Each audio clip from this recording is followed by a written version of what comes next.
संपत्ति, और जहां वो अक्सर जाता है। अगर पापा ने हमें पकड़ लिया तो मुसीबत हो जाएगी।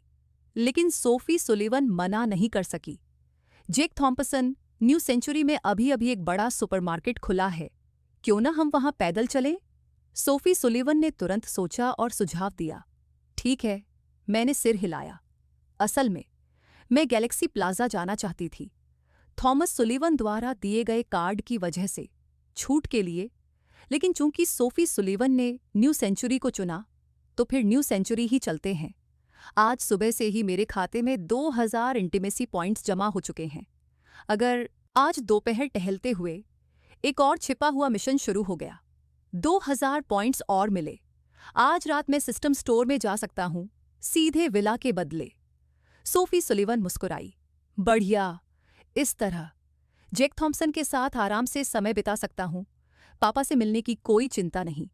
गैलेक्सी प्लाजा के एक आलीशान ऑफिस में थॉमस सुलिवन प्रार्थना की माला घुमा रहे थे, अपनी दाढ़ी सहलाते हुए।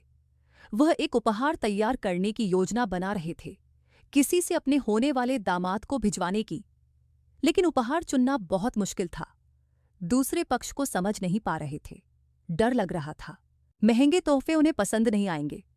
नए नए तोहफे सस्ते लगते हैं, इस डर से। तभी दरवाजे पर दस्तक हुई। उनके विचारों में खलल पड़ा। सचिव ने शालीनता से प्रवेश किया। सीईओ सुलिवन, किसी भी समय निकलने के लिए तैयार? थॉमस सुलिवन ने सिर हिलाया। आधे घंटे में, मैं थोड़ा आराम कर लूंगा। फिर चलते हैं। सचिव ने विनम्रता से कार्यालय छोड़ दिया। थॉमस सुलिवन अपनी कुर्सी पर बैठ गए, कनपटी मलते हुए बुदबुदाए। ठीक है, तो चलिए देखते हैं। न्यू सेंचुरी के पैमाने को देखते हैं। देखते हैं क्या सीखने लायक है। तोहफों की बात छोड़िए, उससे निपट लेते हैं बाद में। तटीय शहर के बड़े सुपरमार्केटों में गैलेक्सी प्लाजा निस्संदेह नंबर 1 है।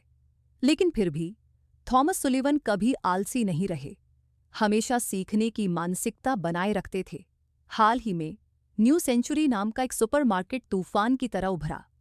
थॉमस सुलिवन ने पहले ही वहां के मालिक से मिलने का समय तय कर लिया था। आज दोपहर वे निरीक्षण और सीखने के लिए जाएंगे।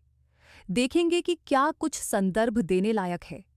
न्यू सेंचुरी के प्रवेश द्वार पर अभी भी लाल रिबन लटके हुए थे। हवा धीरे धीरे बह रही थी, हवा में लहराते हुए चमकीला नीला आसमान। एक छोटा लड़का अपनी दादी के पीछे लड़खड़ाता हुआ चल रहा था।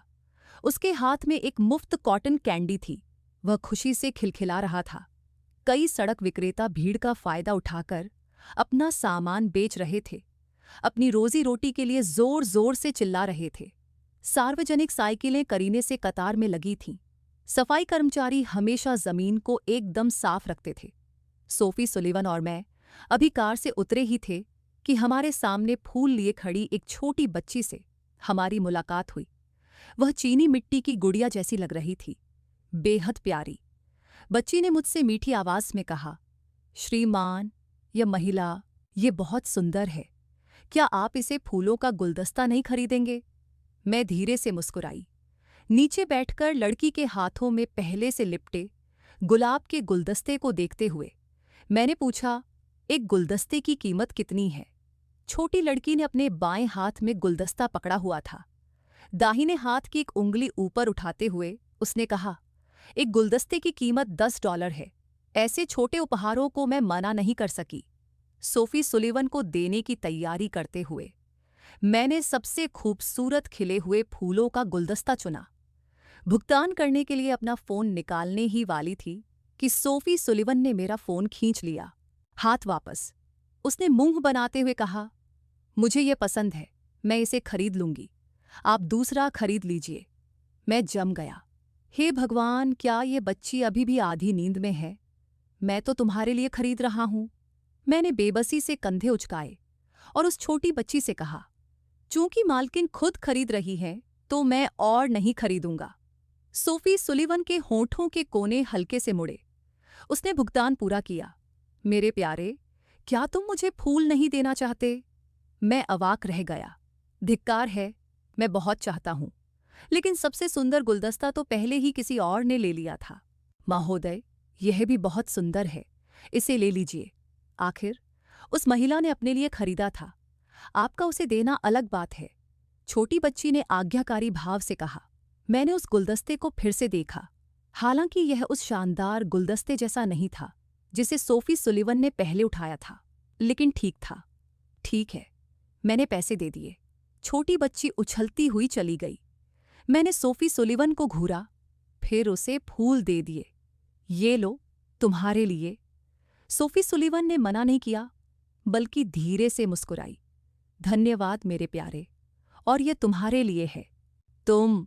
सोफी सुलिवन ने मेरा हाथ पकड़ा और मुझे वही खूबसूरत गुलदस्ता दिया जो मैंने पहले खरीदा था।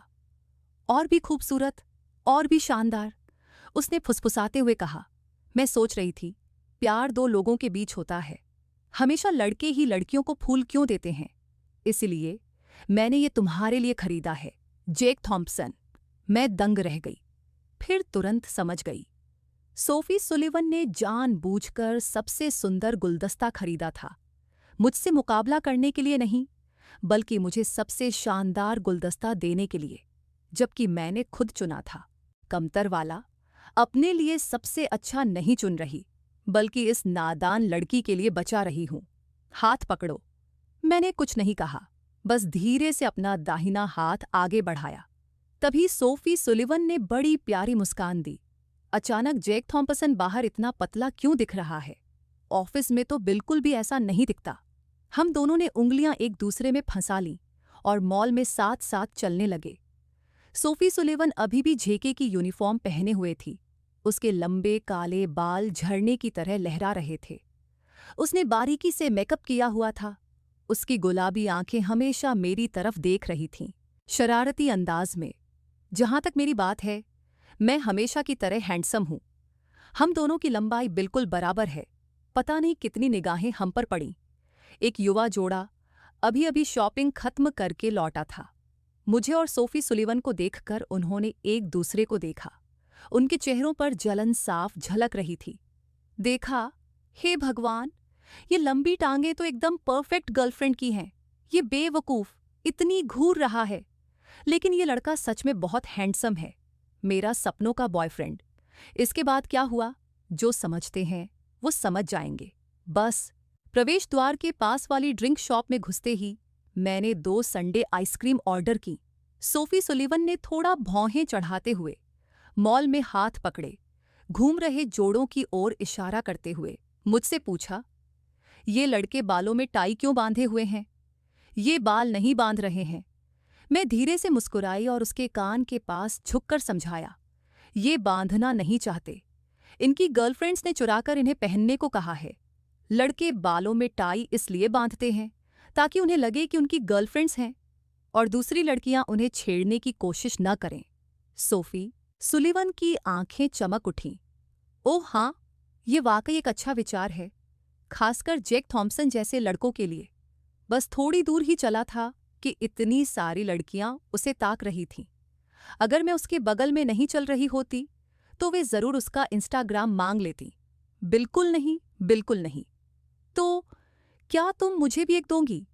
मैंने सोफी सुलिवन को उसकी आइसक्रीम देते हुए मुस्कुराते हुए मजाक में पूछा। नहीं। सोफी सुलिवन ने हल्के से अपनी आइसक्रीम चाटी और सिर हिलाया। असल में उसने इसके बारे में सोचा था, लेकिन सबके पहले से ही बालों में टाई बांधे हुए, तो इसमें कुछ नया नहीं है।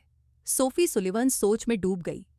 इसे कलाई पर भी पहना जा सकता है, लेकिन सोफी सुलिवन के अगले वाक्य ने मुझे आइसक्रीम खाते खाते लगभग दम घोंट दिया। जेक थॉम्पसन, मैं आपको अपनी ब्रा की पट्टी दे दूं तो कैसा रहेगा? मैं वहीं जम गई। अचानक चलना बंद कर दिया। मेरे पीछे वाला आदमी, जो अपने फोन में व्यस्त था, लगभग मेरी पीठ से टकरा गया। मैंने झट से पीछे मुड़कर विनम्रता से कहा, माफ कीजिए महोदय। उस आदमी ने हाथ हिलाकर इशारा किया कि ठीक है। मैं अजीब तरह से हंसी, अपनी नाक खुजाते हुए, फिर असहाय होकर सोफी सुलिवन की तरफ देखा। पत्नी, क्या आपको पता है कि ब्रा स्ट्रैप क्या होता है? समझने में बहुत समय लगा। मुझे बस एक ही बात समझ आई, लड़कियों के कपड़ों से निकाला गया स्ट्रैप। ब्रा स्ट्रैप और क्या हो सकता है? क्या इसे कलाई पर बांधा जा सकता है? अगर आप नहीं पहनना चाहती तो न पहनना भी ठीक है। सोफी सुलिवन का चेहरा थोड़ा लाल हो गया। उसे अचानक ब्रा स्ट्रैप याद आ गया। सच में, मैंने कभी किसी लड़की को अपना ब्रा स्ट्रैप देते हुए नहीं देखा था।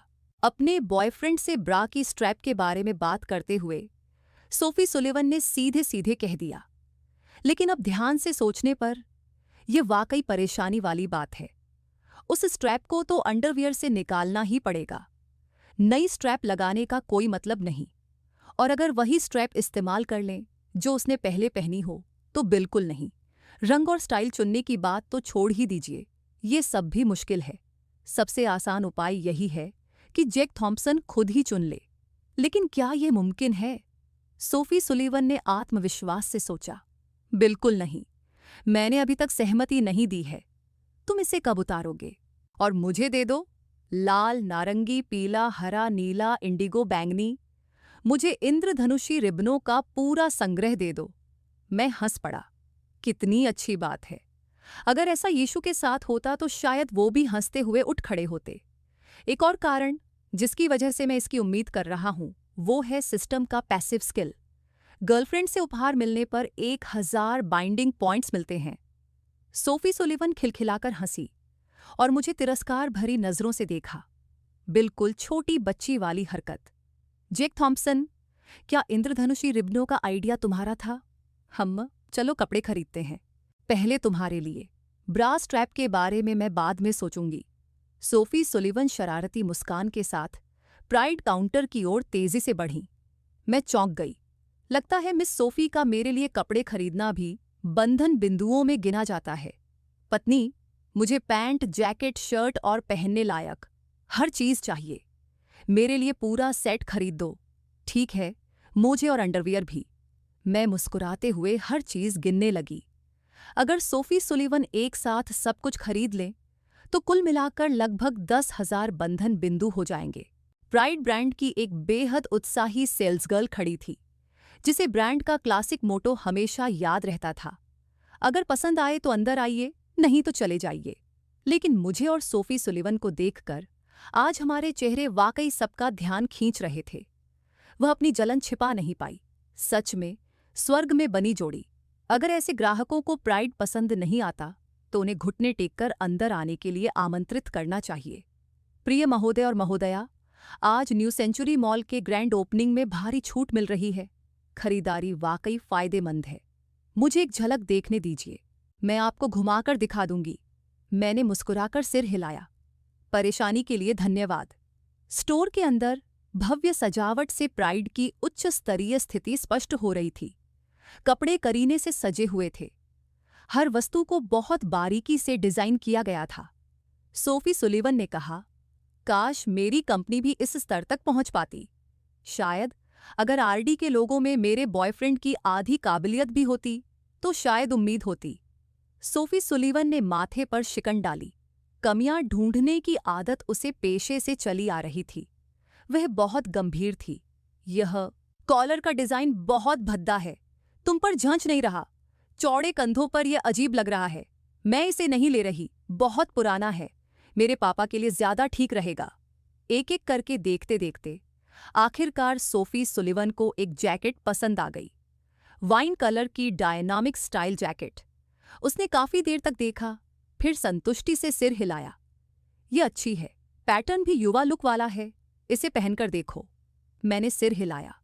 अंदर आते ही मुझे भी लगा कि यह मुझ पर झांच रही है।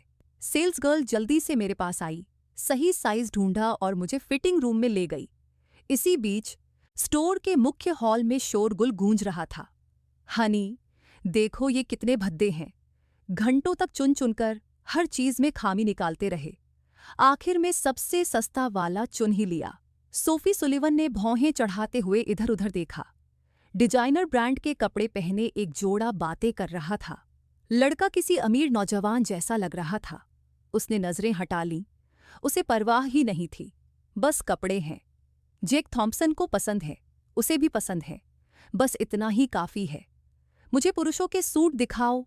सेल्स गर्ल ने सिर हिलाया। जी मैडम, इधर आइए। क्या संयोग था। पुरुषों के सूट बूट वाले सेक्शन में वो जोड़ा ठीक वहीं खड़ा था। न्यू सेंचुरी के मुख्य द्वार पर एक रोल्स रॉयस धीरे से रुकी। थॉमस सुलिवन बाहर निकले। तुरंत ही सूट पहने एक आदमी उनके पास आया। भाई सुलिवन, हमेशा की तरह अभी भी शानदार हैं। थॉमस सुलिवन ने उस आदमी की ओर देखा। उसका नाम रिचर्ड जोंग था, न्यू सेंचुरी मॉल के संस्थापक, जिनकी उम्र अभी 30 के आसपास थी, जिन्होंने शुरुआत में निवेश के छोटे छोटे कारोबार किए थे। वाकई एक व्यावसायिक व्यक्ति। थॉमस सुलिवन दिल खोलकर हंसे। जवाब में, यंग जोंग की हालत में हाल ही में कोई सुधार नहीं हुआ है। रिचर्ड जोंग ने गहरी सांस ली। इस दुनिया में हर किसी को परेशानियां होती हैं। भाई सुलिवन, पहले मेरे दफ्तर में आकर बैठिए। अभी अभी खुला है। मुझे कुछ मामलों में आपके मार्गदर्शन की जरूरत है। थॉमस सुलिवन ने संतुष्टि से सिर हिलाया और अपने सचिव को कार में इंतजार करने को कहा। वह अकेले रिचर्ड जोंग के पीछे न्यू सेंचुरी मॉल में चले गए। लोग अक्सर कहते हैं कि किसी मॉल की असली ताकत देखने के लिए उसकी पहली छाप देखनी चाहिए, जैसे कि न्यू सेंचुरी की। हमारे सामने भूतल है। अंदर आते ही दुनिया भर के मशहूर लग्जरी ब्रांड्स नजर आते हैं, जो सचमुच क्लास के प्रतीक हैं और असली ताकत का प्रदर्शन करते हैं। थॉमस सुलिवन ने बस एक सरसरी नजर डाली और मन ही मन हिसाब लगाने लगे। आखिर में उनकी नजर प्राडा स्टोर के साइनबोर्ड पर रुकी। आलीशान, शालीन, फिर भी गहरा, क्लास अपने चरम पर। रिचर्ड जोंग से बात करने के बाद उन्होंने पहले प्राडा देखने का फैसला किया था। अगर थॉमस सुलिवन ने उस समय स्टोर को ध्यान से देखा होता तो शायद वे आश्चर्य से दंग रह जाते, क्योंकि उन्हें अपनी प्यारी बेटी सोफी सुलिवन वहीं खड़ी दिखाई देती। लेकिन अभी दुकान के अंदर मैंने नए कपड़े पहन लिए थे। सोफी सुलिवन की ओर सीधे चलते हुए मैंने अपना हाथ घुमाते हुए शीशे में खुद को देखा। पहले तो मुझे लगा कि मैं बहुत सुंदर लग रहा हूं, लेकिन अब दोबारा देखने पर लगता है कि मेरा अंदाजा गलत था। सिर्फ सुंदर ही नहीं, बल्कि बेहद सुंदर। कैसा लगा? सोफी सुलिवन की आंखें चमक उठीं और उन्होंने आज्ञाकारी भाव से सिर हिलाया। हाँ, आप इसमें बहुत अच्छे लग रहे हैं। यहां तक कि सेल्स गर्ल भी मंत्रमुग्ध हो गई थी। अगर अधिकार की कमी न होती तो शायद वह पोस्टर प्रतिनिधि को बदलने का अनुरोध कर देती। सर, आप इसमें बहुत अच्छे लग रहे हैं। मैंने सिर हिलाया और सोफी सुलिवन की ओर झुककर प्राइस टैग दिखाया। देखिए, आपको ठीक लगे या नहीं। सोफी सुलिवन ने मुंह बनाते हुए कहा, इस दुनिया में 2 चीजें हैं जिन पर मैं शक नहीं करती। पहली है सुंदरता, दूसरी है पैसा। वह धीरे से मुस्कुराई। अरे, अगर आपको पसंद है तो बस इतना ही काफी है। मैंने गहरी सांस ली। हालांकि एक समय मुझे चिंता हुई थी, लोग मुझे मुफ्तखोर समझ लेंगे, और मैं सचमुच किसी का आश्रित नहीं बनना चाहता। अगर मुझे पैसा चाहिए तो मैं अपने पिछले जन्म की यादों का इस्तेमाल शेयरों में कर सकता हूं, या लॉटरी टिकट खरीदकर अमीर बन सकता हूं। सबसे बुरा सिस्टम का इस्तेमाल ट्रेडिंग के लिए कर सकता हूं। भला मैं एक जैकेट के लिए $28,888 के प्राइस टैग से कैसे डर सकता हूं? लेकिन मानना पड़ेगा, पत्नी द्वारा उपहार खरीदे जाने का अनुभव खुद के लिए उपहार खरीदने से बिल्कुल अलग है। इसे तो परम आनंद ही कह सकते हैं। अचानक एक बेमेल आवाज सुनाई दी। जैसा कि उम्मीद थी, प्राडा का सबसे सस्ता कपड़े पर धागे भी ठीक से नहीं कटे थे। मैंने उस आवाज की तरफ मुड़कर देखा, थोड़ा भौहें चढ़ाते हुए। एक आदमी जिसने सारे डिजाइनर ब्रांड पहन रखे थे, माना कि कपड़े अच्छे दिख रहे थे, लेकिन उसका चेहरा देखकर मुझे सच में कुछ समझ नहीं आया। अगर बाल रंगने ही थे तो बस रंग लो। लाल, नारंगी, पीला, हरा, नीला, इंडिगो, बैंगनी, इतने सारे विकल्प थे, लेकिन उसने चमकीले हरे रंग में रंगे थे। पता नहीं क्या सोच रहा था। सच में जैकेट पर कुछ धागे निकले हुए थे। मैंने भी उन्हें पहनते समय देखा था। मुझे भी इस बारे में हैरानी हुई थी, लेकिन बाद में कीमत देखकर मैं समझ गई। यह प्राडा का हस्तशिल्प मॉडल है, एक अंतर्राष्ट्रीय ब्रांड। बिना जांचे परखे सामान कारखाने से कैसे निकल सकता है? यह तो नामुमकिन है। उन धागों को ध्यान से देखने पर मुझे उनकी अपनी एक अनूठी सुंदरता नजर आई। मैं डिजाइन का काम करती हूँ, खासकर हस्तशिल्प डिजाइन। इस सिद्धांत को मैं और भी अच्छे से समझती हूँ। जानबूझकर कुछ धागे छोड़ना देहाती हस्तशिल्प और समग्र पूर्णता को व्यक्त करने का एक तरीका है। मैंने बेबसी से कंधे उचका दिए। उस अज्ञानी हरे बालों वाले लड़के को समझाने की जहमत नहीं उठाई, बस मुड़कर देखने लगी। सोफी सुलिवन और हम दोनों चले गए। समझदार सेल्स गर्ल उन धागों का मतलब समझ गई थी। उसने उस आदमी को देखकर बिना मुस्कुराए ही मुस्कुरा दिया। महोदय, अगर आप हमारे स्टोर के ब्रांड का अपमान कर रहे हैं तो मुझे आपको बाहर जाने के लिए कहने का अधिकार है। उस आदमी की आंखें ठंडी पड़ गईं। एक छोटा सा कर्मचारी मुझसे इस तरह बात करने की हिम्मत कैसे कर सकता है? लेकिन फिर सोचने पर उसके मन में एक बुरा ख्याल आया। मैं, डायलन क्लाउड, यहां खरीदारी करने वाला एक वीआईपी हूं। आपको मुझे अपने स्टोर से बाहर निकालने का कोई अधिकार नहीं है। मुझमें क्या खराबी है? कुछ राय देना। आपको मुझे चुप कराने का भी कोई अधिकार नहीं है। लेकिन अगर आप मुझे वो जैकेट 20% छूट पर बेचने को तैयार हैं तो मैं बिना कुछ बोले तुरंत चला जाऊंगा। डायलन क्लाउड के होंठों का कोना थोड़ा ऊपर उठा। अगर नहीं तो मैं यहीं खड़ा रहूंगा। जब भी कोई अंदर आएगा मैं ताने मारूंगा। देखते हैं फिर कौन तुमसे कुछ खरीदने की हिम्मत करता है। एक छोटी सी दुकान। मैं, डायलन क्लाउड, मुसीबत खड़ी करने से नहीं डरता। जहां तक प्राड़ा के मेरे पीछे पड़ने की बात है, मुझे परवाह नहीं, क्योंकि शायद वे मुझे नोटिस भी नहीं करेंगे। सच में एक तुच्छ इंसान अपनी बात मनवाने में कामयाब हो रहा था। सर, प्रमोशन के चलते पूरे स्टोर पर 20% की छूट है, लेकिन हमने साफ साफ लिखा है कि इसमें वह लिमिटेड कस्टम वेस्ट शामिल नहीं है। कृपया आत्मसम्मान बनाए रखें। सेल्स गर्ल ने ठंडे लहजे में मना कर दिया।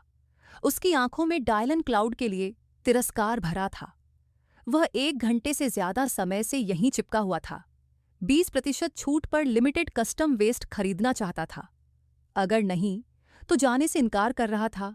जिद करके स्टोर में बैठा हुआ था, मजाक उड़ा रहा था, उपहास कर रहा था और सबका सिर दर्द कर रहा था। मैंने तिरस्कार से अपनी आंखें घुमाईं। ये आदमी न सिर्फ अज्ञानी बल्कि चमवाई टाड़ीहीन भी।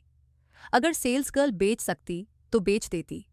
बिक्री में अच्छा प्रदर्शन कौन नहीं चाहता, लेकिन बोर्ड पर साफ लिखा है कि यह सीमित मॉडलों पर लागू नहीं है। अगर स्टाफ ने उसे डिस्काउंट पर बेचने की हिम्मत की तो सिर्फ 2 ही नतीजे होते। एक तो अपनी जेब से अंतर की रकम चुकाना, दूसरा बॉस से मार खाना। मॉल में इस तरह की दिखावटी चालें आम बात हैं। मैंने मन ही मन शिकायत की, लेकिन दखल नहीं देना चाहता था। आखिर यह प्राड़ा और डायलन क्लाउड के बीच का मामला है, न कि किसी और के बीच का। मेरा काम। लेकिन मैंने सोफी सुलिवन के चेहरे के भाव देखे। पहले तो वह भौहें चढ़ाए खड़ी थीं, फिर आश्चर्य हुआ और अंत में उनकी आंखें चमक उठीं। वह लिमिटेड कस्टम सेट तब का था जब मैं कपड़े ट्राई कर रही थी। सोफी सुलिवन ने यहां रखी वेस्ट पर एक नज़र डाली। सब ठीक था, लेकिन कुछ खास नहीं। इसे लिमिटेड कस्टम कहा जा रहा है तो बुरा नहीं है। जी हाँ मैडम, हमारे ब्रांड ने ग्राहकों को धन्यवाद देने के लिए लिमिटेड एनिवर्सरी प्रोडक्ट्स लॉन्च किए हैं। मैं आपके लिए एक स्केच ढूंढती हूँ। सोफी सुलिवन की आवाज़ सुनकर सेल्स गर्ल को राहत मिली। आखिरकार उसे एक अच्छा सेट मिल गया। डायलन क्लाउड से बचने का कारण। वह हाथ में एक डिजाइन लेकर लौटी। कृपया प्रारंभिक शैली देखें। सोफी सुलिवन ने ड्राइंग ली। उसकी आंखें तुरंत चमक उठीं। उसने मेरा हाथ पकड़कर मेरे बगल में सोफे पर बैठते हुए कहा, देखो, ये सेट सचमुच बहुत सुंदर है। परिपक्व लगता है, लेकिन बहुत पुराना नहीं। स्थिर है, लेकिन भारी नहीं। मैंने हल्के से सिर हिलाया। बिल्कुल सही, लेकिन इसकी कीमत थोड़ी ज्यादा लग रही है। मैंने लगभग $6 लाख की कीमत पर एक नज़र डाली। वाकई सुंदर है, लेकिन कीमत बहुत ज्यादा है। सिर्फ कपड़े, क्या यह जरूरी है? सोफी सुलिवन मुड़ी। मैंने धीरे से पूछा, इसे कस्टम ऑर्डर करने में कितना समय लगेगा? सेल्स गर्ल ने मुस्कुराते हुए समझाया, मैडम, एडवांस पेमेंट के बाद कल हमारे कर्मचारी आपके स्थान पर आकर नाप लेंगे और स्पेसिफिकेशन नोट करेंगे। हालांकि यह कस्टम ऑन ऑर्डर है, लेकिन सीमित मात्रा के कारण इसे प्राप्त करने में लगभग 1 सप्ताह का समय लगेगा। कस्टम ऑर्डर के लिए यह बहुत तेज है। सोफी सुलिवन ने हल्के से अपने निचले होंठ को काटा, शरारती निगाहों से मेरी ओर देखते हुए। क्या आपको यह पसंद आया? जैसे ही मैं अपना सिर हिलाने ही वाला था, सोफी सुलिवन ने तुरंत अपना लहजा बदल दिया। ठीक है, मैं समझ गई। बस काम पूरा कर रही हूं, उसने कहा। मैंने मुंह फेर लिया। साफ तौर पर मैं कीमत को लेकर हिचकिचा रही थी, लेकिन वह समझ गई कि मुझे वह सेट वाकई बहुत पसंद था। बस थोड़ा सा असमंजस था। सिर्फ 6 लाख। अगर पैसा मेरे प्रेमी की खुशी और आनंद खरीद सकता है तो यह पूरी तरह से जायज़ है। सोफी सुलिवन के पति सभी बेहतरीन चीज़ों के हकदार हैं। जो दूसरों के पास है वह उनके पास भी होना चाहिए। जो दूसरों के पास नहीं है वह भी उनके पास होना चाहिए। कार्ड स्वाइप करो। सोफी सुलिवन ने अचानक अपने बैग से एक बैंक कार्ड निकाला। सेल्स गर्ल की आंखें हैरानी से चौड़ी हो गईं। मैडम, शायद दोबारा सोच लें, क्योंकि जमा करने के बाद कोई रिफंड नहीं मिलेगा। सोफी सुलिवन ने हल्के से मुस्कुराते हुए हाथ हिलाया। ज्यादा सोचने की जरूरत नहीं, अभी भुगतान करो। पूरा भुगतान सिर्फ 6 लाख है। सेल्स गर्ल का चेहरा खिल उठा। जाने से पहले डायलन क्लाउड को एक लात मारना नहीं भूली। फिर से देखो, मिस्टर जेक के होठों के कोने को देखो। सिर्फ 6 लाख के लिए वो कान से कान तक मुस्कुरा रहे हैं। जेक थॉम्पसन, अपना पता बाद में देना याद रखना। कल नाप लेने के लिए उन्हें बुलाना याद रखना। परेशानी की चिंता मत करो। मुझे लगता है ये जैकेट तुम पर बहुत जंच रही है। तुम? सोफी सुलिवन ने मुंह बनाते हुए कहा। उसे पैसे का कोई ख्याल ही नहीं था। उसके लिए पैसा बस स्क्रीन पर दिखने वाले नंबर थे। खुद पर खर्च करते समय भी उसे कभी कोई भावना महसूस नहीं हुई, लेकिन आज पहली बार उसे लगा कि पैसा खर्च करना इतना सुखद हो सकता है। शायद इसलिए कि ये पैसा मेरे लिए चीज़ें खरीदने में इस्तेमाल हुआ। सोफी सुलिवन ने सोचा कि ऐसा ही होगा। यह दृश्य देखकर बगल में खड़ा डायलन क्लाउड पूरी तरह से हैरान रह गया। धिक्कार है, बस यूं ही खरीद लिया। यही वो ड्रेस थी जिस पर मेरी नज़र थी, और मैंने तो पूरी कीमत भी चुकाई। क्या ये औरत इतनी अमीर है? मैंने पापा को पूरे महीने परेशान किया, फिर भी सिर्फ 4 लाख मिले। ये आदमी मुझसे ज्यादा सुंदर तो है ही, साथ ही मेरी बनियान भी उसी ने छीन ली। उसके स्वाभिमान को ठेस पहुंची। उसका चेहरा बिगड़ गया। उसने ताना मारते हुए कहा, तो बस मुफ्तखोर। ये कहते कहते उसे अचानक ठंडी हवा का झोंका महसूस हुआ। ऊपर देखा तो सोफी सुलिवन की बर्फीली आंखें उसे घूर रही थीं। इससे पहले इस आदमी ने कहा था कि सोफी सुलिवन ने मेरे लिए सबसे सस्ता चुना है, मेरे फैशन सेंस का मजाक उड़ाते हुए, जो असल में उसे डांटना था। इसलिए मैंने परवाह नहीं की। सोफी सुलिवन का दिल पहले से ही हर तरह के जहर से बेअसर था। वो दूसरों की बदनामी सह सकती थी, लेकिन अगर बात मेरी होती, जेक थॉम्पसन की, तो वो बर्दाश्त नहीं कर पाती। वो दूसरों की शिकायतें सह सकती थीं, दूसरों की बुराई सुन सकती थी, लेकिन तुम्हें मुझे बदनाम करने का क्या हक है? उस प्रेमी की जिसे मैं हमेशा अपने दिल में सजो कर रखती हूं। तुम्हें मेरा अपमान करने का क्या हक है? अभी माफी मांगो। डायलन क्लाउड बेवकूफ़ी भरी हंसी हंसते हुए सोफी सुलिवन की तरफ देखने लगा। माफी मांगना? मेरी डिक्शनरी में ये 2 शब्द हैं ही नहीं। क्या पैसा होना इतना प्रभावशाली है? सच में? क्या तुम्हें लगता है कि मैं कुछ लाख रुपए खर्च नहीं कर सकता? तुम खूबसूरत हो, लेकिन तुम्हारा पैसा शायद साफ सुथरा नहीं है। असल में डायलन क्लाउड बेवकूफ नहीं था। सोफी सुलिवन के स्वभाव और बोलने के तरीके से पता चल गया था कि वो एक अमीर युवती है, लेकिन उसका स्वाभिमान बुरी तरह आहत हुआ था। उसका दिमाग बेकाबू हो गया था, इसीलिए उसने ऐसे बेशर्म शब्द कहे। सोफी सुलिवन ने भौहें चढ़ाईं। कुछ बोलने ही वाली थी कि तभी उसने महसूस किया कि किसी ने उसका हाथ खींचा है। ठीक उसके बाद मेरी कोमल आवाज उसके कानों में गूंजी, अपने पति के पीछे खड़ी हो जाओ सोफी। सुलिवन जम गई, लेकिन मैं पहले ही उसके सामने खड़ा हो गया था। उसके दिल में सुरक्षा की एक अवर्णनीय भावना उमड़ पड़ी। डिंग! डायलन क्लाउड द्वारा साथी का अपमान करने का पता चला। गुप्त मिशन सक्रिय। साथी की रक्षा करो। इनाम 2000। Binding value points. आपको पता होना चाहिए, ये मेरा पहला 2000 पॉइंट्स वाला मिशन था। लेकिन मेरा चेहरा काला पड़ गया। मेरे चेहरे पर एक भी मुस्कान नहीं थी। जेक थॉम्पसन, क्या तुम चुप रह सकते हो? ठीक इसी क्षण सिस्टम मिशन सौंपने लगा। GIF system. होस्ट, गुस्सा मत हो, मैं चुप रहूंगा। क्यों? क्या इस तरह बंदूक की नली में घुस जाना? मैंने मन ही मन खुद को कोसा, सोफी सुलिवन की रक्षा के लिए खड़ा होते हुए।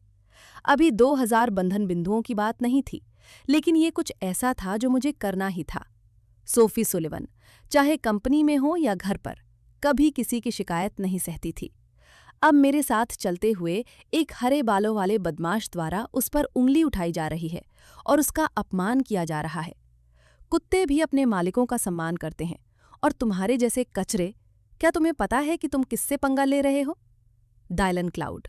दरअसल मैंने सुना है कि डायलन क्लाउड मुझे बाहर निकलते देख एक थोड़ा हैरान होकर कुछ बोलने ही वाला था कि मैंने तुरंत उसकी बात काट दी, जिससे वो हंसने लगा। मैंने मुस्कुराते हुए कहा, हाल ही में अस्पताल में मेरे एक डॉक्टर दोस्त ने मुझे बताया, बॉस्टन में क्लाउड नाम का एक नौजवान है, सुंदर और स्टाइलिश। बस अफसोस की बात है कि उसके शरीर में कुछ दिक्कतें हैं, शायद वो वंश को आगे नहीं बढ़ा पाएगा। डायलन क्लाउड का चेहरा बदल गया। तुम क्या बकवास कर रहे हो? मैंने हाथ हिलाते हुए छुपी हुई मुस्कान के साथ कहा, दरअसल तुम्हारी प्रतिक्रिया से ही पता चल गया, मैंने ऐसा नहीं कहा था। तुम उछल क्यों रहे हो?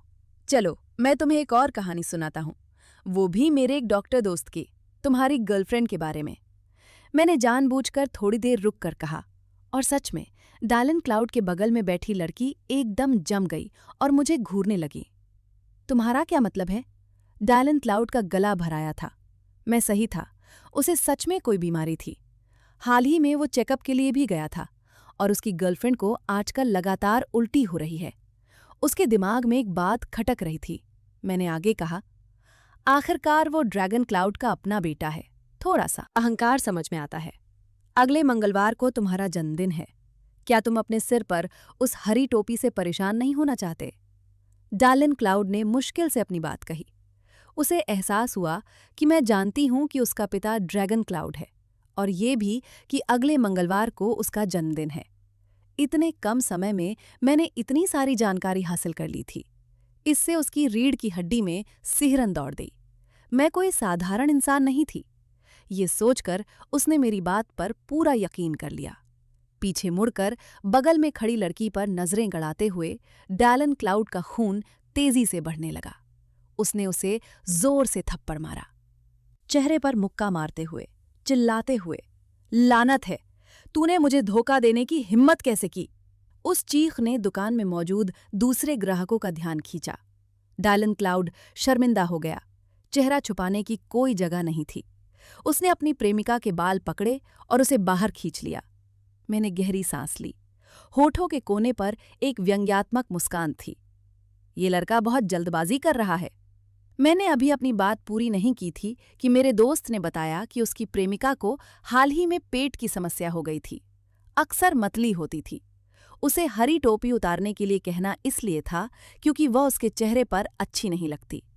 उसे किसने कहा था? लोगों को मारा। उसे कचरा कहना बिल्कुल गलत नहीं है। बधाई हो होस्ट पार्टनर का बचाव करने के लिए।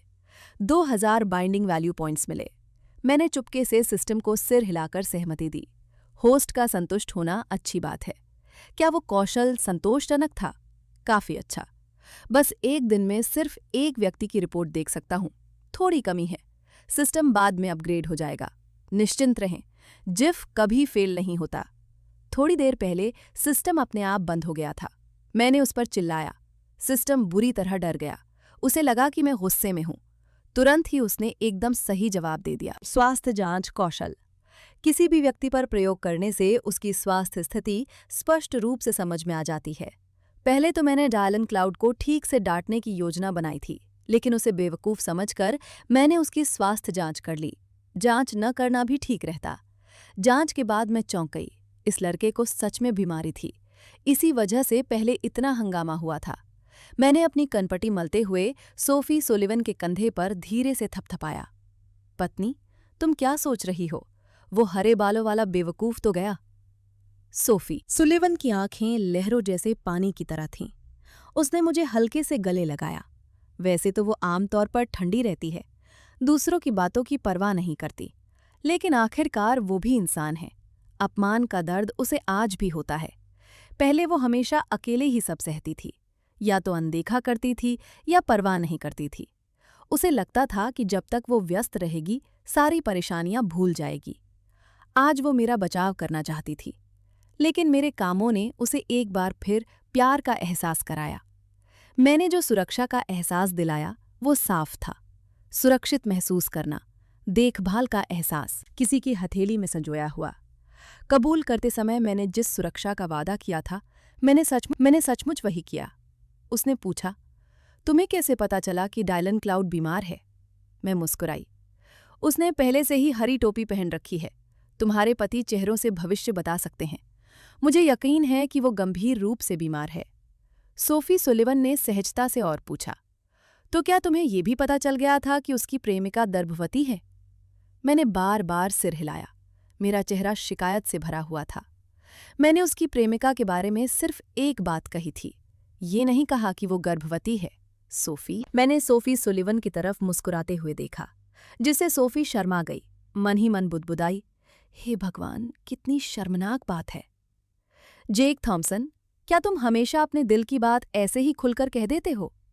उसने लिमिटेड एडिशन आइटम पहले ही खरीद लिया था, देखने के लिए और कुछ नहीं बचा था। हम दोनों हाथ में हाथ डालकर दुकान से बाहर निकले। उसने कहा, मेरे प्यारे बॉयफ्रेंड, चलो तुम्हारे लिए और शॉपिंग करते हैं। मेरी आंखें चमक उठीं। इतनी जोशीली पत्नी, मैं और क्या मान सकता था? ठीक है मेरी जान। अचानक मेरे फोन की घंटी बजी। मैंने थोड़ा भौहें सिकोड़ी। शुक्रवार की दोपहर को मुझे कौन फोन कर रहा है? क्या लिटिल वुल्फ मुझे खेल खेलने के लिए बुला रहा है? नहीं, ऐसा नहीं हो सकता। इस समय वो शायद अपनी नई गर्लफ्रेंड से मीठी मीठी बातें कर रहा होगा। मैंने फोन उठाया और कॉलर का नाम देखा। मेरा पूरा शरीर ठंडा पड़ गया। जिस व्यक्ति से मुझे सबसे ज्यादा डर लगता है, वही फोन कर रहा है। इस नाम की भयावहता बहुत ज्यादा है। मैं विरोध नहीं कर सकती और जवाब ना देने की हिम्मत भी नहीं कर सकती। मैंने मुश्किल से सांस ली और सोफी सुलिवन को हाथ के इशारे किए। उसने इशारा किया, मेरी प्यारी, तुम्हें बहुत सावधान रहना होगा। बिल्कुल भी आवाज नहीं करनी, वरना तुम्हारे पति का काम तमाम हो जाएगा। सोफी सुलिवन ने थोड़ा सा माथा सिकोड़ा। उसे बहुत अजीब लग रहा था। हाँ, सचमुच अजीब।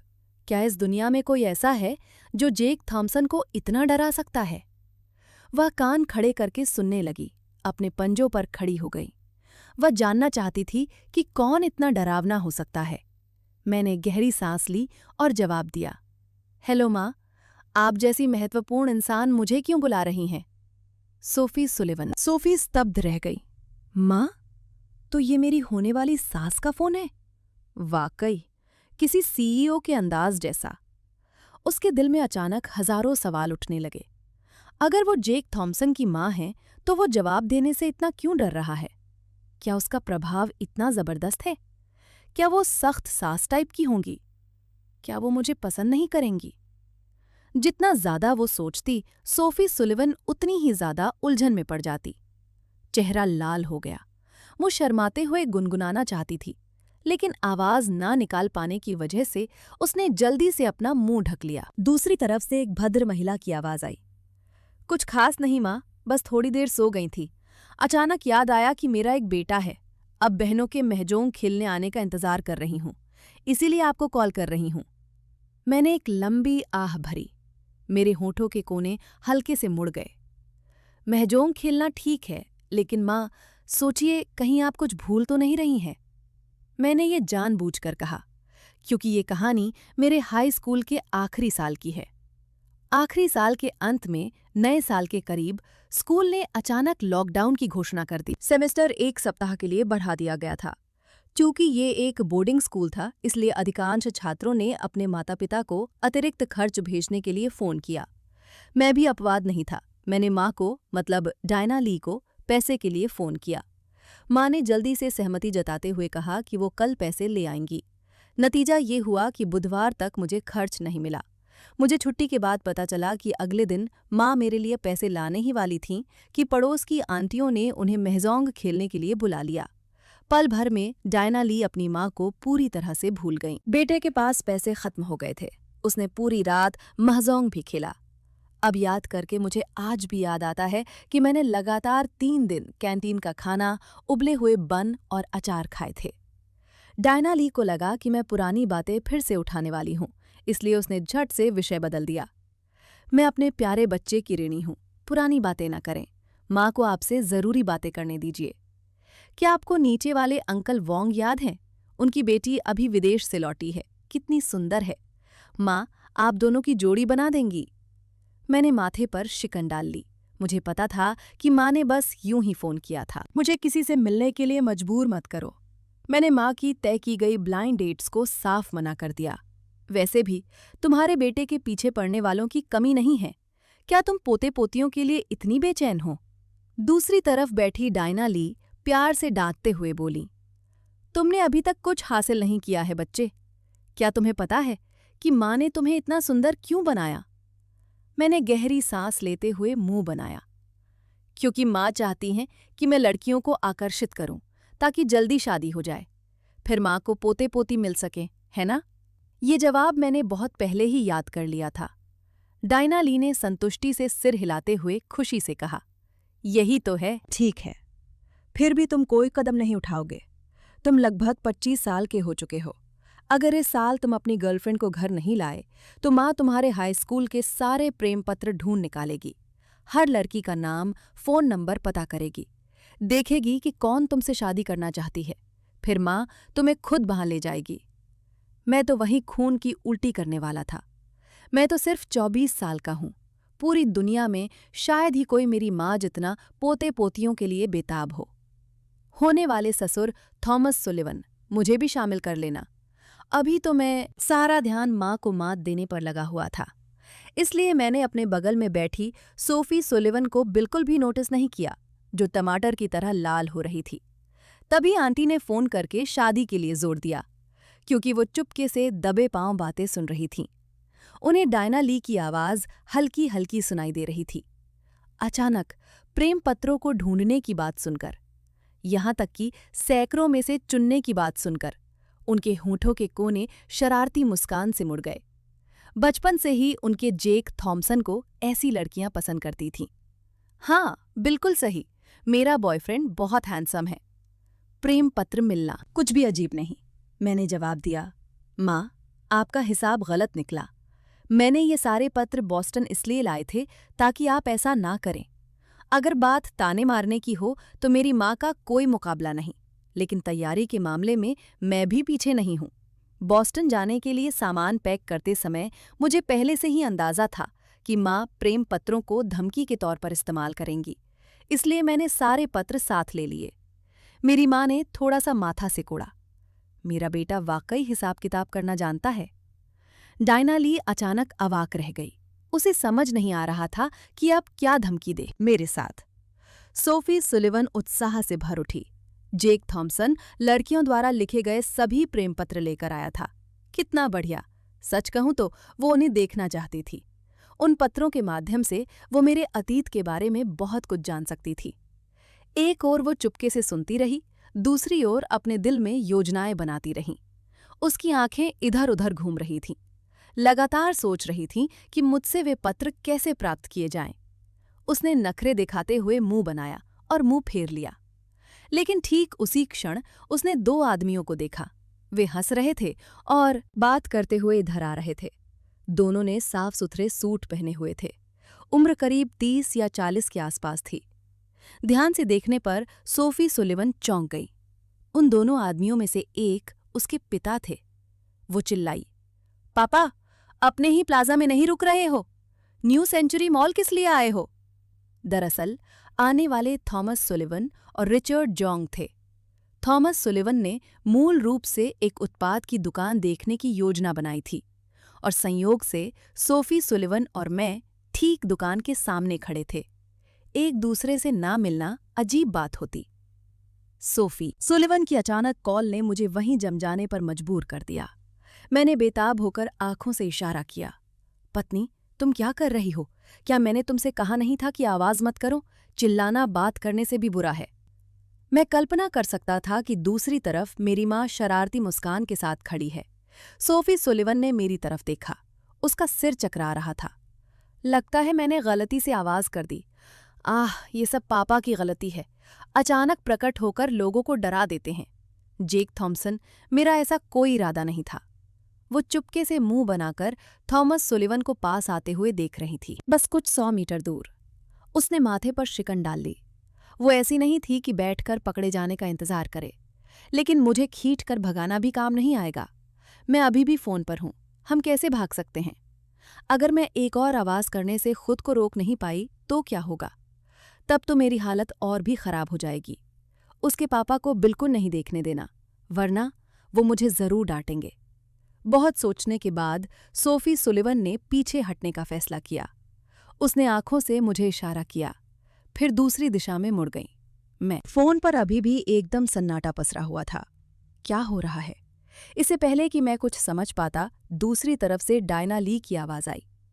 ओ मेरे प्यारे बेटे, तुम तो बड़े काबिल हो। वो लड़की जरूर बहुत सुंदर होगी, है ना? मुझे उम्मीद नहीं थी कि जब माँ अभी भी तुम्हारे लिए पत्नी ढूंढने में लगी है, तब मेरा बेटा खुद ही हाईवे पर निकल गया है। मैं अवाक रह गया, मान नहीं सकता। वरना डायना ली कल यहाँ आ जाएंगी, फिर मेरी इंस्टाग्राम फ्रेंड लिस्ट देखें, पता करें कि अभी किसने बात की। पुष्टि करने के बाद सोफी सुलिवन, वो हम दोनों को सीधे नगरपालिका ले जाकर शादी का पंजीकरण करवाएगी। मेरी माँ सच में ये कर सकती है। अंदाजा मत लगाओ, अभी अभी बाहर एक लड़की गिर गई, सारा दोष मुझ पर मत डालो।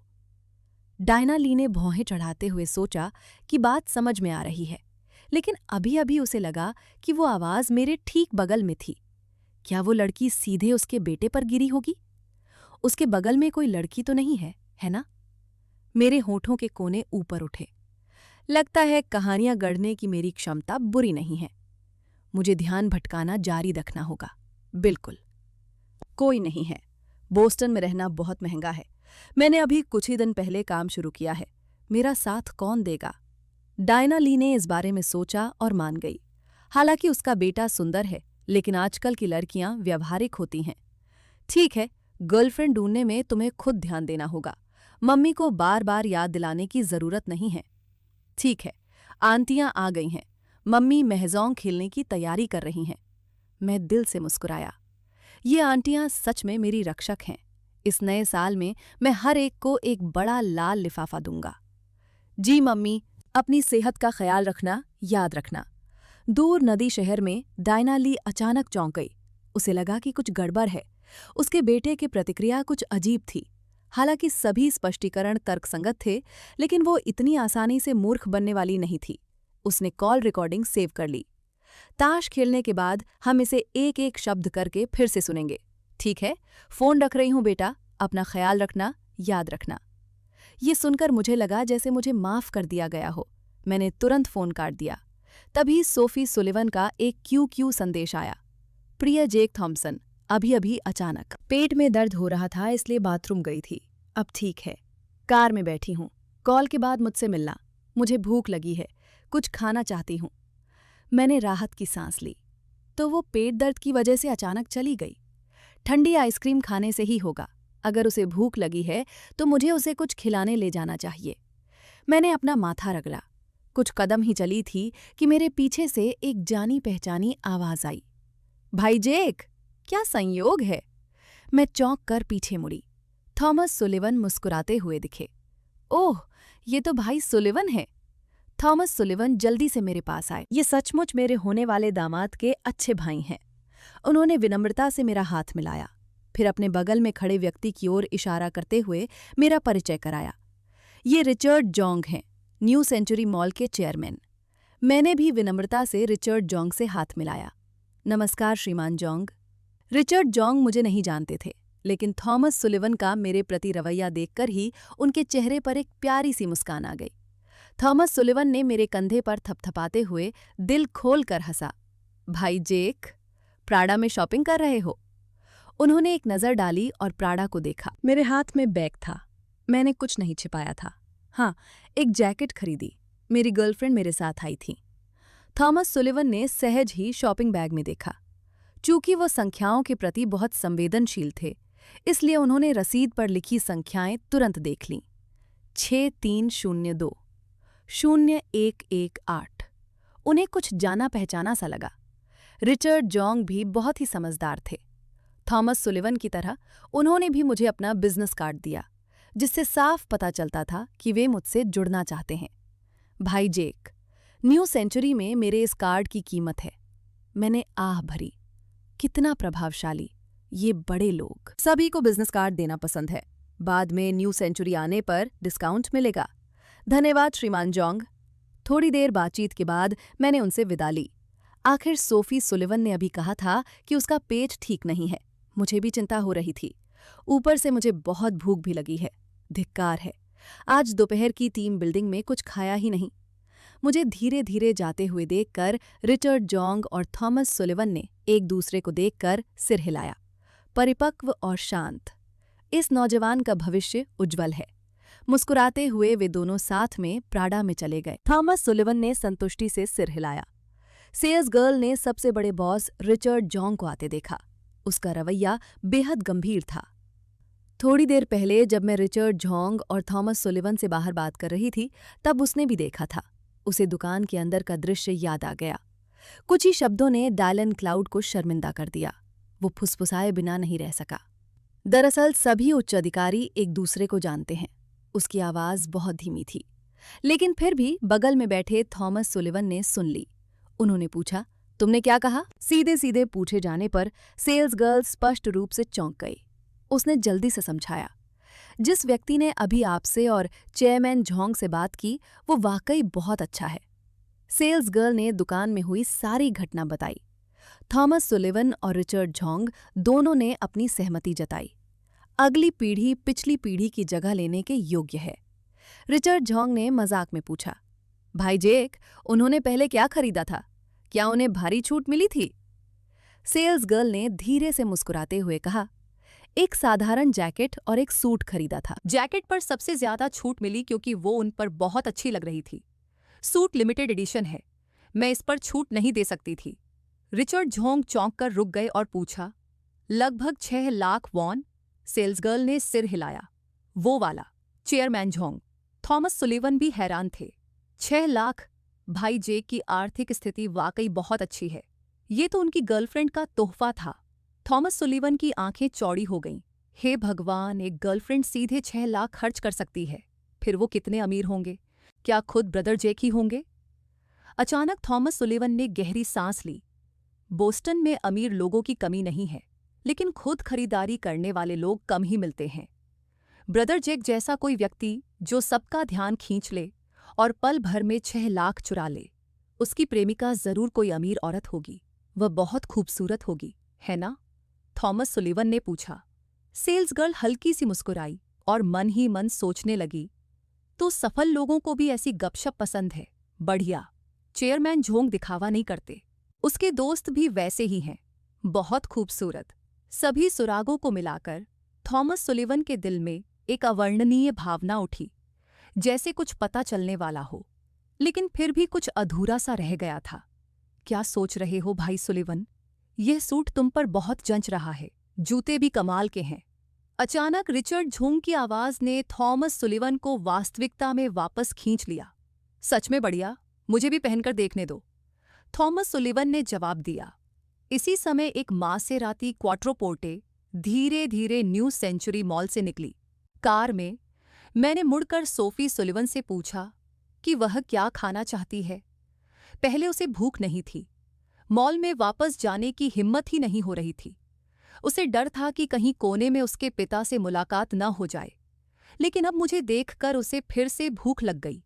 दिल जोर से धड़क रहा था। तुम जो भी खाना चाहो मैं खा लूंगी।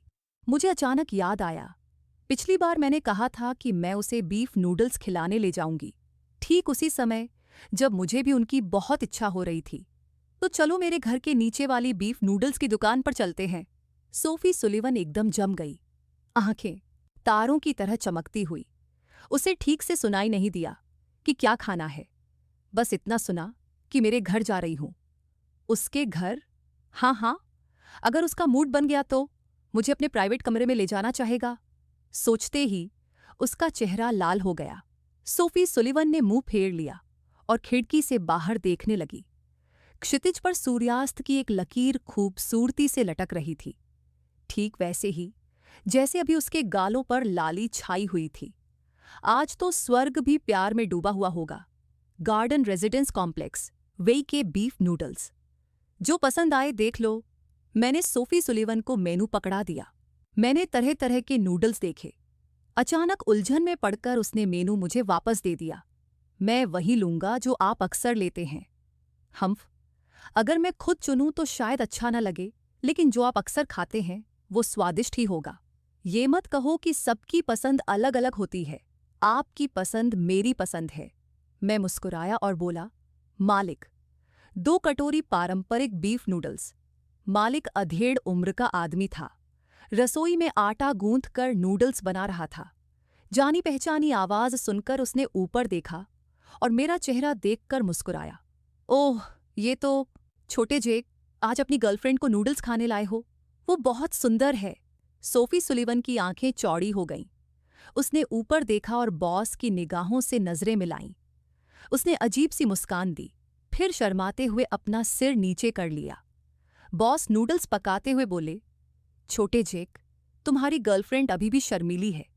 पता चलता है कि वो अच्छी इंसान है। तुम सच में भाग्यशाली हो। मैं खुद को चिढ़ाने से रोक नहीं पाया।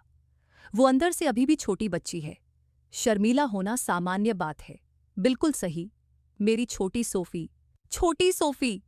सोफी सुलिवन ने गुस्से का नाटक करते हुए मुझे घूरा, मुंह फुलाते हुए। तुम बॉस के काफी करीब हो। मैंने अपनी ओर इशारा करते हुए हंसते हुए कहा, तुम्हारा पति तो सामाजिक मामलों में माहिर है, लेकिन पत्नी, तुम अब अजीब लग रही हो, बिल्कुल बहू की तरह जो ससुराल आई हो। रिश्तेदारों के सवालों का जवाब देते हुए शर्मा रही हो। सोफी सुलिवन ने ठुड्डी टिकाते हुए मुंह फुलाया। जेक थॉम्पसन, चुप रहो। जानते हो, फिर भी बोल रहे हो। उसका शर्मिंदा चेहरा देखकर मुझे और चिढ़ाने का मन हुआ। ओह, क्या ऐसा नहीं था? किसी ने सबके सामने मुझे पति कहा। अब तुम्हें शर्म आ गई होगी। सोफी सुलिवन ने मुंह फुलाते हुए अपनी छोटी गुलाबी स्कर्ट पकड़ ली। अभी भी मेरे बारे में दिखावा कर रही हो। अब मुझे नहीं पता कि बाद में आरडी के कर्मचारियों का सामना कैसे करूंगी। मुझे अचानक अपराध बोध हुआ। मेरे कंधे झुक गए। मैंने जल्दी से उसे दिलासा दिया, अरे कोई बात नहीं, सब सोचते हैं कि तुम मेरी चचेरी बहन हो। सोफी सुलिवन हैरान हो गई। चचेरी बहन? तभी बॉस नूडल्स ले आया। मैंने सोफी सुलिवन को चॉपस्टिक देते हुए सरल शब्दों में समझाया, हमारे नन्हे भेड़िए के योगदान के बारे में संक्षेप में। सोफी सुलिवन मेरी बातों से खिलखिला उठी। और मांस खाओ। दोनों कटोरे बहुत भरे हुए थे। मांस भी खूब था। मैंने थोड़ा मांस निकालकर सोफी सुलिवन के कटोरे में डाला। धीरे से कहा, मोटी हो जाओगी। सोफी सुलिवन ने हिचकिचाते हुए कहा, थोड़ा मोटा होना ठीक है, गले लगाने पर मुलायम और अच्छा लगेगा। उसका चेहरा हल्का गुलाबी हो गया और उसने आज्ञाकारी होकर सिर हिलाया। मैंने नूडल्स का बड़ा कटोरा जल्दी से खत्म कर दिया। फिर भी मेरा पेट पूरी तरह नहीं भरा था, जबकि सोफी सुलिवन और नहीं खा सकती थी। तुम्हारा पेट नहीं भरा है, और खाओ, तुम्हारा कटोरा खाली है, क्योंकि उसने बहुत सोच समझकर किया था। उस बड़े कटोरे को देखकर उसे पता था कि वह उसे पूरा नहीं खा पाएगी। खाना बर्बाद करना बुरी आदत है, इसलिए उसने जानबूझकर कटोरा खाली रखा। उसे डर था कि मेरा पेट नहीं भरेगा, और वह यह भी नहीं चाहती थी कि मैं उसका बचा हुआ खाना खाऊं। मैंने आधे भरे कटोरे को देखा और बस कड़वी मुस्कान ही दे पाया। उसने तो जानबूझकर उसे अलग भी कर दिया था। मेरी पत्नी, फिर भी मुझे घिन आएगी। अगली बार अलग करने की जरूरत नहीं है, मुझे कोई आपत्ति नहीं है। मैं मुस्कुराया। मेरी प्यारी सोफी जैसी खूबसूरत लड़की, भला कौन उससे घृणा करने की हिम्मत करेगा? सोफी सुलिवन शर्मा गई और सिर हिलाया। नूडल की दुकान से निकलते समय मालिक ने उसे खास तौर पर एक छोटा सा तोहफा दिया, एक छोटा सा खिलौना। हल्के अंधेरे आसमान को देखते हुए, फिर गार्डन रेसिडेंस के गेट को देखते हुए, सोफी सुलिवन अचानक मेरे घर में नहीं आना चाहती थी। वह बहुत डर गई थी। क्या पता मेरे घर में आने के बाद मैं खुद पर काबू न रख पाऊं और उसके साथ ऐसा कर दूं। बिल्कुल नहीं, यह बहुत गलत होगा। अभी बहुत जल्दी है, दिन होने तक इंतजार करो। आने में देर नहीं लगेगी, मैं तुम्हें घर छोड़ दूंगा। मेरी आवाज उसके कानों में गूंजी। सोफी सुलिवन उलझन में थी। मेरा घर तो गेट के ठीक सामने है, गाड़ी चलाओ और हम पहुंच जाएंगे। घर जाने के लिए गाड़ी चलाने की क्या जरूरत है? मैंने धीरे से कहा। थोड़ी देर गाड़ी चला देता हूं। दरअसल मैंने ज्यादा खा लिया है, पचाने की जरूरत है। पत्नी को घर छोड़ते समय भी यह ठीक रहेगा। और सोफी सुलिवन मेरे साथ थोड़ी देर और रुकना चाहती थी। उसने खुशी से सिर हिलाया। फिर अपने छोटे से प्रेमी को परेशान करने की बारी। Swan Lake Villa District, Maserati Quattroporte. धीरे से रुक गई। हम यहाँ हैं, मैं अंदर नहीं जा रही, वरना बाद में जब मैं बाहर आऊंगी तो सुरक्षाकर्मी मुझे पकड़ लेंगे। आलीशान विला इलाके की सुरक्षा कोई मजाक नहीं है। वे निवासियों के चेहरे और नंबर प्लेट तक याद रख सकते हैं। अजनबियों के लिए बाहर निकलना भी सुरक्षा जांच के अधीन होता है। चोरों से डर लगता है, मुझे भी यह परेशानी भरा लगा। ठीक है फिर। सोफी सुलिवन और मैं साथ साथ बाहर निकले। पास आकर हमने एक दूसरे को देखकर मुस्कुराया। मुझे बस गर्माहट महसूस हुई, क्योंकि सोफी सुलिवन ने मुझे गले लगा लिया। हे, पहली डेट। धन्यवाद मेरे प्यारे, मैं बहुत खुश हूं। मैंने उसके सिर पर हाथ फेरते हुए फुसफुसाया। आज मम्मी ने हमें बीच में रोक दिया, अगली बार हम ठीक से बाहर जाएंगे। सोफी सुलिवन ने आज्ञाकारी होकर सिर हिलाया। फिर बोली, थोड़ी देर और गले लगा लो, बस 5 मिनट और, फिर तुम्हें जाने दूंगी। हाँ, 10 मिनट बाद सोफी सुलिवन ने अनिच्छा से मुझे जाने दिया। अच्छा हुआ कि पार्किंग की जगह छिपी हुई थी, नहीं तो यहां पार्किंग करने पर दूसरे निवासी या सुरक्षाकर्मी पूछने आ जाते। तो मैं घर जा रही हूं, मैंने सिर हिलाया। सोफी सुलिवन मुंह फुलाकर शरारती अंदाज में घर की ओर चल पड़ी। मैं मुड़कर देखने लगा, जैसे कुछ पचाने की कोशिश कर रहा हो। तभी पीछे से हल्की कदमों की आहट सुनाई दी। सोफी सुलिवन अचानक मेरे सामने खड़ी हो गई। पंजों के बल खड़ी होकर उसने मेरे गाल पर हल्के से चुंबन किया। हे मेरे प्यारे, जल्दी घर आओ।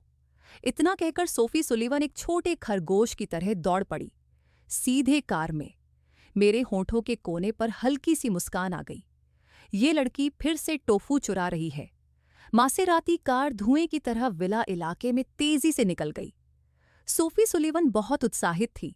पार्किंग से निकलकर उसने घर का दरवाज़ा खोला। ऐसा लग रहा था कि माता पिता हॉल में टीवी देख रहे हैं। अब उसका चेहरा टमाटर की तरह लाल हो गया था। अगर थॉमस सुलिवन और मैरीली ने देख लिया तो मुसीबत हो जाएगी। अब सोफी सुलिवन को सामान्य, शांत और गंभीर व्यवहार करना था। सीधे अपने कमरे में जाना था। फिर वह हल्की सी मुस्कान दे सकती थी। उसने हल्की सी खांसी की। सोफी सुलिवन लिविंग रूम से होते हुए ऊपर की ओर चली गई। उसने पूरी तरह से गंभीर और शांत व्यवहार किया, हमेशा की तरह। लेकिन सोफी सुलिवन एक बात भूल गई। आमतौर पर वह लगभग तय ऑफिस के कपड़े पहनती है। अभी उन्हें देखकर प्यारी बेटी सोफी सुलिवन शर्ट और छोटी स्कर्ट पहने बैठी थी। थॉमस सुलिवन और मैरीली सोफे पर बैठे थे। दोनों एक दूसरे को घूर रहे थे। उनकी आंखों में 2 शब्द झलक रहे थे। आज सुलिवन इतनी शालीन और प्यारी लग रही थी, मानो खेत में खिली कोई लिली का फूल हो। हालांकि सोफी सुलिवन के ऐसे कपड़े पहनने का कारण समझ में आ रहा था, लेकिन थॉमस सुलिवन ने बिना सोचे समझे पूछा, क्या हो रहा है? सोफी सुलिवन एकदम जम गई। मुड़कर पूछने पर उसे अपने पहनावे की असामान्यताओं का एहसास नहीं हुआ। उसका स्वभाव पहले से ही बदल चुका था। स्वाभाविक रूप से, आमतौर पर पहले से ही ठंडी, अब ठंडी उदासीनता में बदलना आसान था। लेकिन थॉमस सुलिवन द्वारा इस तरह बुलाए जाने पर सोफी सुलिवन को अनजाने में अपराध बोध हुआ। क्या पापा को कुछ पता चल गया होगा? असंभव। आमतौर पर पापा को कुछ पता नहीं होता। थॉमस सुलिवन सोफे से उठे, मुस्कुराते हुए अपनी प्यारी बेटी के पास आए। सुलिवन, तुम आज कंपनी नहीं गई थी, है ना? सोफी सुलिवन चौंक गई।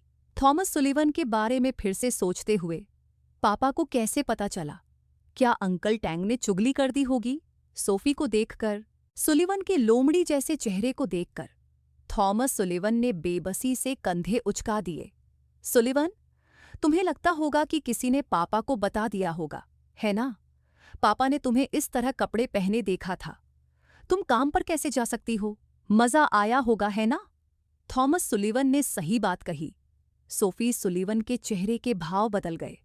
उसे अचानक एहसास हुआ कि उसने अभी भी वही जेके यूनिफॉर्म पहनी हुई है। दरअसल आज सुबह उसने जेक थॉम्पसन से मिलने के बाद घर जाने से पहले जल्दी से कपड़े बदलने का प्लान बनाया था। लेकिन जैक थॉम्पसन बहुत आकर्षक था। ऊपर से उसने अभी अभी उससे एक चुंबन भी लिया था। दिल भर आया।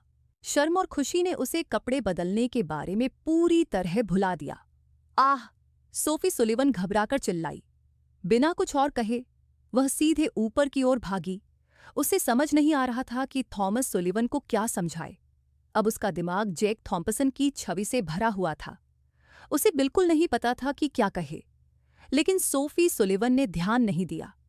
जैसे ही वह डर से उछली, उसकी छोटी स्कर्ट के किनारे से एक नीला कार्ड गिर गया। थॉमस सुलिवन ने स्वाभाविक रूप से देखा कि कुछ गिरा है। वह उसे उठाने के लिए झुका और धीरे से आह भरते हुए मुस्कुराया। उसकी बेटी सचमुच प्यार में है। वह पहले कभी इतनी खोई खोई नहीं रही। एक नज़र में ही पहचान गई। क्या यह वही कार्ड नहीं है जो मैंने सुलिवन को जेब खर्च के लिए दिया था? मैं हर महीने इस कार्ड में 10 लाख जमा करता हूँ। वैसे तो ज्यादा नहीं, लेकिन लड़की खर्च नहीं करती। फिर भी मैं नियमित रूप से जमा करता हूँ। आखिरकार वह अभी छोटी है। आज उसने इसी कार्ड से भुगतान किया। अचानक पूरा शरीर हिल गया। तारीफ कर सकता हूँ, लेकिन 2 बातें कभी बढ़ा चढ़ाकर नहीं कहनी चाहिए। एक तो बेटी की परी जैसी सुंदरता, दूसरा संख्याओं के प्रति उसकी संवेदनशीलता। इस कार्ड का नंबर 63020118 है ना? वही कार्ड जिससे जैक थॉम्पसन ने आज भुगतान किया था। उस पल उसे लगा जैसे बादल छंट गए हों और रोशनी चमक रही हो। पत्नी, तुम खुद देख लो, मैं स्टडी रूम में जाता हूँ। थॉमस सुलिवन जल्दी से स्टडी रूम में गए। अपना फोन निकाला और अपनी सेक्रेटरी को फोन किया। सुलिवन का वो पॉकेट मनी कार्ड जिसका नंबर 0118 पर खत्म होता है। कृपया वित्त विभाग से मेरे लिए लेन देन का इतिहास चेक करवाए। 2 मिनट बाद सेक्रेटरी ने वापस फोन किया। सीईओ श्रीमती, खर्च के रिकॉर्ड बिखरे हुए हैं। पिछले 6 महीनों में सिर्फ आज ही इस्तेमाल हुए हैं। लेन देन कुल लगभग 6 लाख। थॉमस सुलिवन ने पूछा। ठीक समय? सचिव ने उत्तर दिया। आज शाम लगभग 4 बजे गार्डन रेसिडेंस क्षेत्र में। थॉमस सुलिवन ने कंप्यूटर खोला और लिटिल वुल्फ के साथ गेम खेलने की तैयारी करने लगे। कल छुट्टी है, आज रैंक बढ़ाने की जरूरत नहीं है। लेकिन मैं गेम में जल्दी नहीं कर रहा था, बल्कि सिस्टम स्टोर खोला और अपने सपनों के विला को खोजने लगा। आज 2 छिपे हुए मिशन थे। मैंने 4000 अंतरंगता अंक अर्जित किए, साथ ही सोफी के साथ चेक इन भी किए।